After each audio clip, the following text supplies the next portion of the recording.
It is a sad, sad day at CNN. Just an absolutely dismal day. Because Jim Acosta is leaving CNN. This comes after Jim was given the graveyard shift at CNN. They moved him from his 10 a.m. segment to a midnight segment. Now, they tried to spin it by saying that he would be taking on prime time on the West Coast. And they also said that because Jim's numbers were so good at CNN, CNN's numbers are garbage anyway, but Jim Acosta's numbers were the best of anyone's at CNN. They were saying, if anyone can make midnight hour go, it's Jim. Jim can do it, right? Now, this is just the most recent thing to happen in, kind of a history of CNN's ratings, along with every other legacy media's ratings, just dying. I mean, CNN is already laying off tons and tons of people. NBC is already laying off tons of people. Hundreds of people, right? And that's not a good thing. These people have jobs. These people have families. I feel for them. But I'm also happy that legacy media is finally getting its comeuppance, right? That they're finally starting to lose the power that they once had. Now, if you don't know who Jim Acosta is, he is the asshat who basically just went after Trump all the time, trying to make every news conference, every press conference into a spectacle. Trying to act like he's asking these hard-hitting questions when instead he's just being a dickhole, because that's what he was doing. And, he went from being the White House correspondent to being the domestic correspondent and having that 10 a.m. segment once Biden came into office. So basically, once they ran out of Trump and Biden came in, then he went on to have his segment. And now Trump's coming back. CNN has taken a kind of an interesting change, right? They're going from this whole, we need to constantly do news about Trump. We need to constantly be an asshole to Trump, this, that, and the other, right? More towards we want to moderate. And CNN might be able to. We'll see. I feel like they are not quite as completely batshit insane as, say, MSNBC.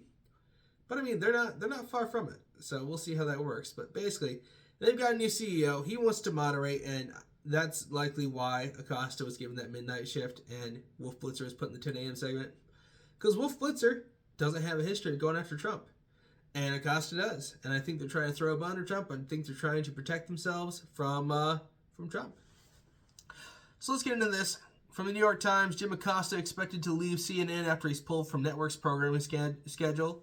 CNN chief domestic correspondent Jim Acosta is expected to leave the cable news network after his show was replaced and he was yanked from all scheduled programming, according to a report.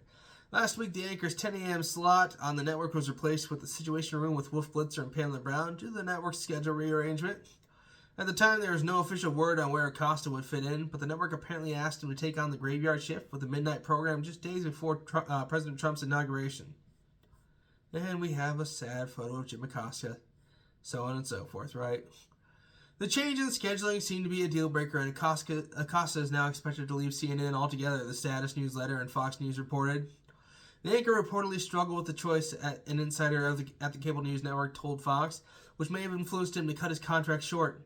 Another person at CNN told Fox they were disappointed with Acosta's apparent resignation from CNN and figured he had the talent to make very late-night news appealing.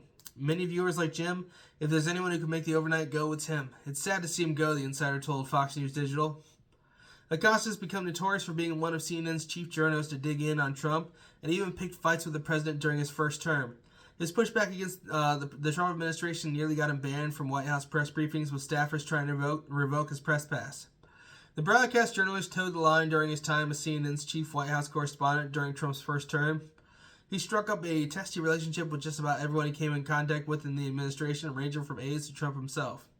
Most famously, Acosta refused to back down during a 2018 press conference where he and Trump had a heated back and forth. The White House tried to take Acosta's press pass following the exchange, but CNN successfully argued that doing so would violate the First and Fifth Amendments. Following the 2020 election, Acosta left Washington, D.C. behind and took over as chief domestic correspondent, a position he currently holds. Acosta's expected departure from the network comes as current CNN leadership tries to take a more neutral approach to politics for Trump's second term.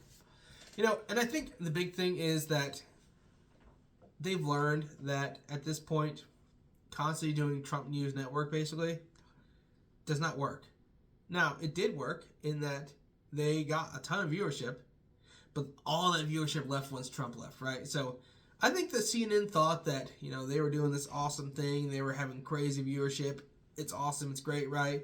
And I think that people thought that, or that they thought that people were into what CNN had to say. It wasn't that they were constantly shitting on Trump. It's that CNN is this phenomenal network that's just, garnering all these views from all these interested people. When instead, it's basically people dunking on CNN and people who have Trump derangement syndrome watching it. That was basically all it was, right? Because all they did was shit on Trump all day long, and the Trump derangement syndrome people were just having a ball, and the conservatives, the centrists, so on and so forth, were dunking on him the entire time, so both sides were having a great time, so CNN got crazy viewership. And then when Trump left and Biden came in, their main source of news left, right? Because Trump is an interesting guy, right? I'll give him that. I'll give him that Trump says some interesting shit and does some interesting shit in that he's not a nice guy, right? We had the 3 a.m. mean tweets. We have the Trump being rude, Trump being hardcore on people. I mean, we saw the other day that Trump played hardball with Colombia. And that's something other presidents don't do. They haven't done, right? And, that's something that I can see being newsworthy, just not constantly shitting on him.